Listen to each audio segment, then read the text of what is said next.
Welcome to this episode of Council Bluffs Today. I'm Todd Studer, and we have the Ericksons back with us, Jessa and Jason from ThinkSpace IT. Good to see you guys. I love how you're currently in offices right next to each other, but on different cameras, right? Oh, we don't share. No, why don't we do that? No, that is so awesome. And how's everything in your part of the world over there? You're headquartered out of Walnut, so how's everything going? Everything's going peachy keen. I mean, sun's shining right now, which is nice. We've had a lot of rain and weather, and we're all ready for spring, right? Exactly. Yeah, that's the reason that we brought you guys on today, is because we wanted to talk weather forecasts. Yes. So right now it's sunny no, the big burp of Walnut is still here, still trying to grow. The school here, which is what we work out of, is an old school, which is a really cool place. Highly recommend you visit, just take a look around. But they converted the old school to the community center and a business complex. And the business complex is starting to rent spaces out, and people are moving in, and it's very exciting. So, it's any new business is good business right now, right?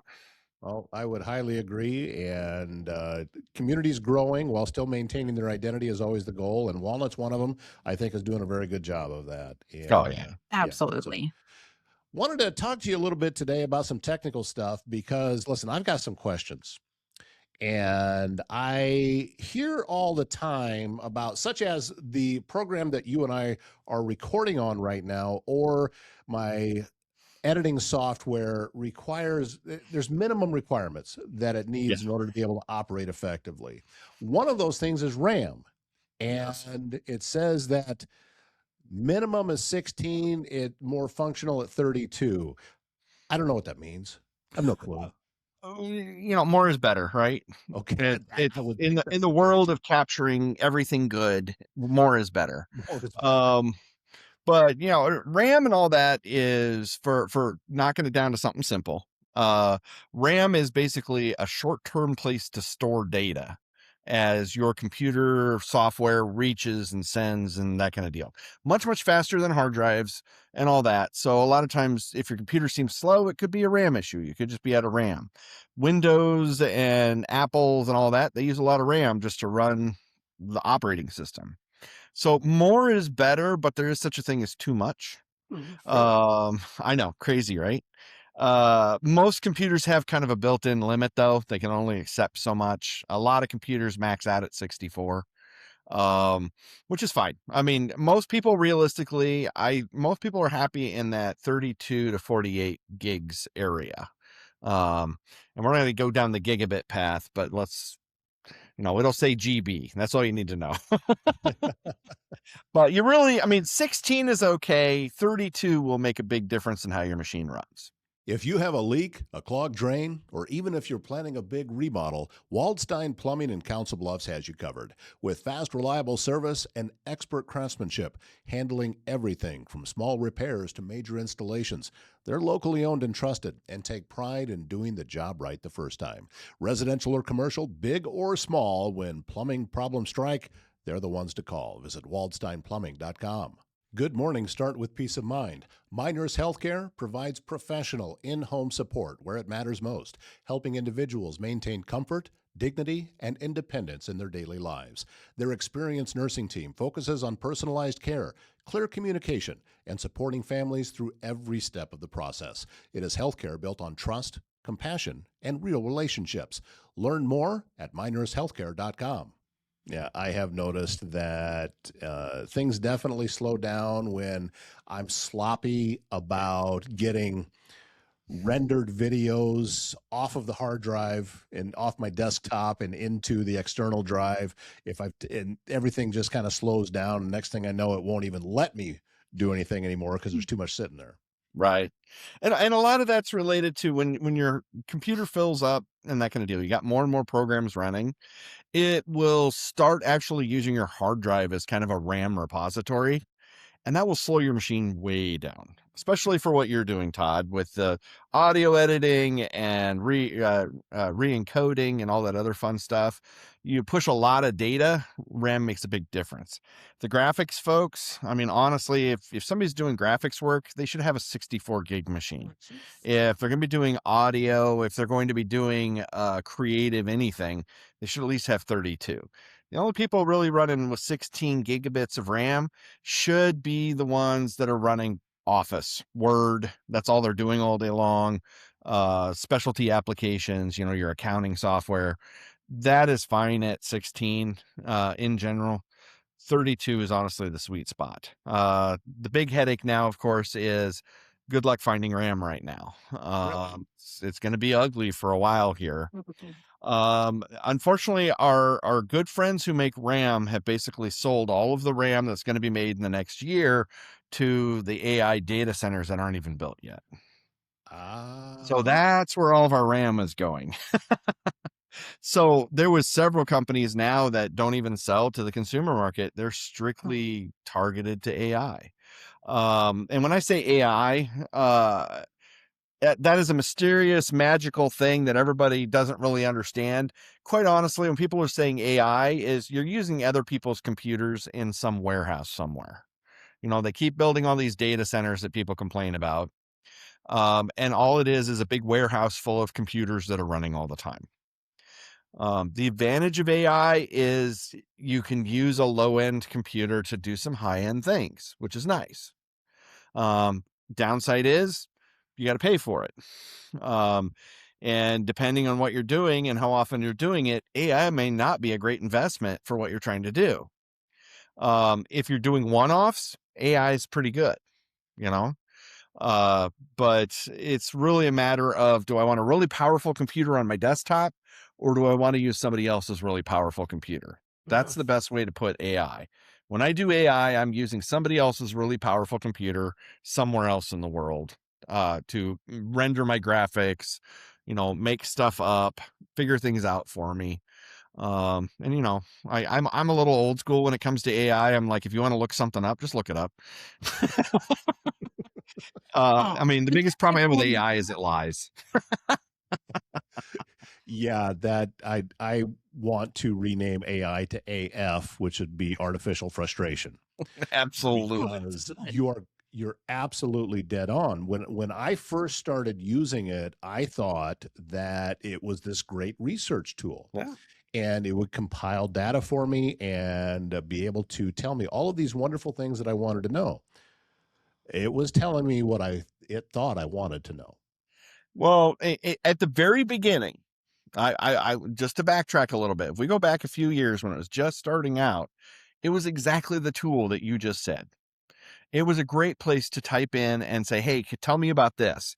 And it would just search web sources, a lot of times Wikipedia, and it would regurgitate that at you, The downside of what's happened over the years is we've added the human element to AI.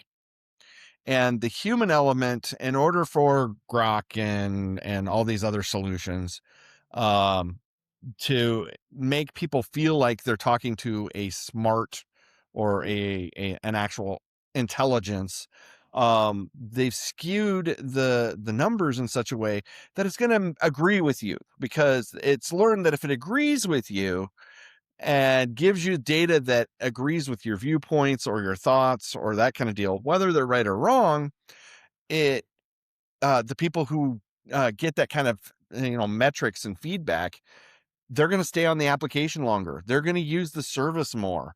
They're going to keep going back to it as a trusted resource because it never says you're wrong, and there's some scary avenues people have gone down with AI on that, especially with history. I've seen several instances, and history is a mild passion of mine, but I've seen several instances where people have said, well, I had my term paper written by AI, and it was saying that the Nazis should have won World War II, and everybody would have been much happier. It's like, okay, well, that's terrifying. And you get in there and start reading it, and it's like making things up in order to back that point of view. So, AI has helped and hurt us all at once. But the biggest thing it's really hurting us with right now is our pocketbooks. Computers, if you haven't been watching, computers have doubled in price in the last 8-9 months.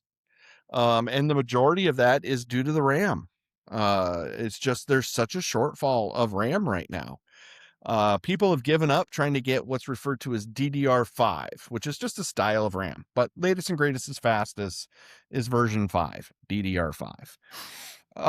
So people started buying older computers, older servers, that kind of stuff to buy DDR4, which was the older RAM, which we have stockpiles of.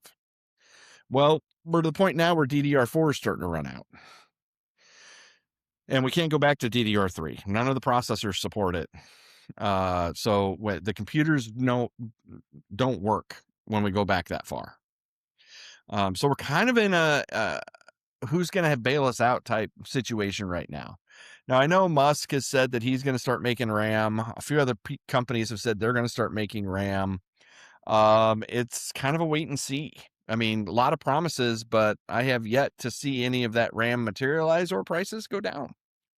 Jessa, when you're talking to different clients or prospects, if you will, that are out and about, is this an issue that comes up frequently?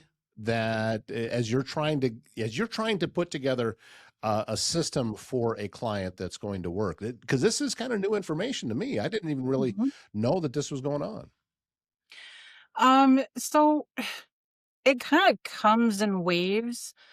There will be a stretch where we won't do any new computers for people because they're in a good spot where they've either just gotten one, they're in the middle of it, or we're not quite looking to cycle that old one out. But in the last 6 months, we have done close to a dozen, I think, new computers. At least. And it, not gonna lie, it's kind of sucked. For this plain and simple reason that when I started quoting these out, everything was hunky dory. Everything was normal. Prices were where they had been, where I expected them to be. I quoted one project, come back to get the parts after it had been signed off on, and holy crap, that was right when the price of RAM just skyrocketed. And not only that, but that was also when it became virtually non-existent to boot. So what little you could find, man, they were gouging you on cost. It was like a stick of RAM that I used to pay maybe 125, 150. People were charging $600 for. Yeah. I mean, I've heard of gamers actually going into their computers, and because sometimes gamers will put 128 gigs of RAM in their machine, but I've heard of them going in and pulling RAM out of their machine because they could eBay it for, ridiculous amounts of money, and pretty much end up with a free computer out of it, because they bought their computer a year ago, So yeah, it's a wild, wild west of RAM right now, and it's getting harder and harder. It will get better. Everything gets better with time. Yeah, But eventually hand sanitizer became available again during COVID, and toilet paper. the toilet paper shortage. toilet paper, yes.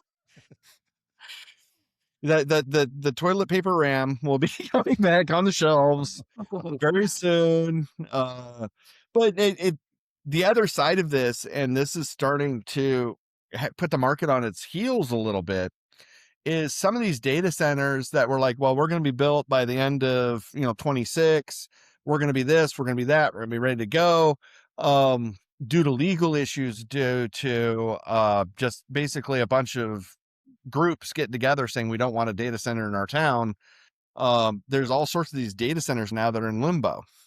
The other side of it is a lot of the companies that spend a lot of money on AI are starting to think about exiting because the money that was promised isn't there. And a lot of the features that people were hoping for never really materialized. Because the big push for AI and that kind of deal on the Microsoft side anyway, was like Windows 12 when it came out was going to be very heavy AI.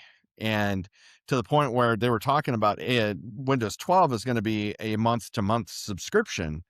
as opposed to you buy and own your OS. You get your OS with your computer. It may not be that way in the future. You may pay a monthly fee just to use your computer. A lot of things have switched over to that, though. I mean, Well, there's Steam, Microsoft, the Word switched Mhm. over. Now it's yeah. monthly. They did that with people in my line of work. There's a editor called Adobe Audition, and that turned into a monthly subscription as opposed Yep. to just being able to buy it outright. Yeah. So yeah, it seems to be that's just the way everything's going. It seems. Well, Well, I mean, and go in ahead, some Jess. marketplaces, in some areas, I mean, it makes sense. Yeah, I had a hard time with it at first with the Office platform because it's like, well, can I just. But when you take a look at the fact that not only do they provide regular updates and upgrades to the software through that monthly fee, they also released a crap ton of additional apps to go along with the suite. So for me, it kind of balanced out a bit, but now it seems to be kind of going back the other way. Mhm. And my personal opinion, if they make the OS go month to month, like they did with Office, I think they're kicking themselves in the backside, and I don't see it going over well. Well, you're going to break into two camps pretty fast, and you're starting to see a little bit of migration now already. It seems like every time something gets expensive, the one platform that always raises its head as soon as things gets expensive is Linux. And Mhm. then all of a sudden now everybody's like, well, maybe I should try Linux again. So, we got a lot of those folks out there. Linux is really good at some things and really not great at others. It is definitely more geared towards your more advanced user. I don't know if I would want I only check my email type people with a Linux box, or a full blown Linux box anyway. And of course, your gamers have a hard time going to Linux because most of the games that they want aren't on Linux. But I hear more and more, yeah, maybe we should look at Linux again. Maybe we should look at, what it's going to take to make this happen. And while the market is pushing to subscription and online, I mean, think of all the apps that we used to have on our desktops that are now online, QuickBooks and all those kind of things. As things move online, it makes Linux more and more attractive because now all of a sudden I can load Linux on my 12-year-old machine and it runs as well as a new machine, you know? No, I've been paying Google $2 a month for I can't tell you how long, because I needed the storage. Yeah. Mhm. And that's been happening because when it was a computer that I bought that gave me 8 gigs, I think, of storage, and then I had to give them $2 a month for 100 gigs. Yeah. And that I see every time I see it come out, I'm like, there's another $1.99. It just over and over and over again. Morning coffee supported by Bryce Taylor and GLI Insurance Group, serving Council Bluffs, Tabor, and Clarinda. Springtime in Iowa. A good time to take 5 minutes and make sure your home, vehicles, and anything you're pulling out for warmer weather are properly covered. Bryce and the GLI team live and work right here in our communities and are always happy to help you head into spring with confidence. GLI Insurance Group, local service, all seasons. If you're looking for a laid-back spot with great food and even better company, it's the Mile Away on Old Lincoln Highway north of Council Bluffs. This family-run bar and grill is your go-to for mouth-watering wings, unbeatable weekly specials, and a welcoming atmosphere that feels like home. So, if you're catching a game, enjoying one of those specials, or just unwinding after a long day, the Mile Away has you covered. Open every day, Tuesday through Sunday at 8 for breakfast, and don't forget them at lunch and dinner time as well. It's the Mile Away, Old Lincoln Highway, north of Council Bluffs. It never ends. I mean, the wallet parasites are out there like crazy. And it's going well beyond, it's going well beyond the computer market. I mean, look at how many cards and apps and memberships that you have to have just to do basic shopping anymore. I was like, I want to go to the grocery store and buy an apple. And they're always like, well, are you part of our membership thing? Because that apple's 5 cents off if you're part of our membership club. And I'm like, well, why don't you just sell me the apple at 5 cents off? Why do I got to give you all my data? Right. And I know why they want all the data, but at the same time, I don't want to give it to them for 5 cents. Oh, you sound like Dad. Yeah, yeah. There's some that there's a few that I'm a part of, but I shut that off a long time ago. I said I'm Yeah. done. I don't need to be a rewards member for anything else because my keychain was getting too thick. Yeah. Remember that? Yeah. I saw that the other day. Some lady had a keychain and all that was on it was all the little cards Right. for the memberships. And she had one of those little card things for every single thing out there, I swear. Are you sure that wasn't the keychain on our counter? Maybe, I don't know. It was cards. It was not. It was at No, it was at that Fairway guy. then I saw it. Yeah. Oh, okay. Because she was Yeah, digging we through her still have purse one of to those. pay and that kind of deal, and put this big old ring up on the. It's like it's a lot of little cards. Look, those So giant moral rings. of the story is the Yeah. RAM shortage is leading to more rewards memberships. Yes. But the moral of the story is we're going to be running out of RAM, and the only way you're going to make a machine work is to pay for AI to process stuff that you normally could process on your own computer if you had RAM. Yeah, that's pretty much it. Well, I feel so much better now. I know, warm fuzzies, right? All the way around. Oh my gosh, way to just kill the buzz. Well, we're talking IT, you know. There's not a lot of warm fuzzies in IT.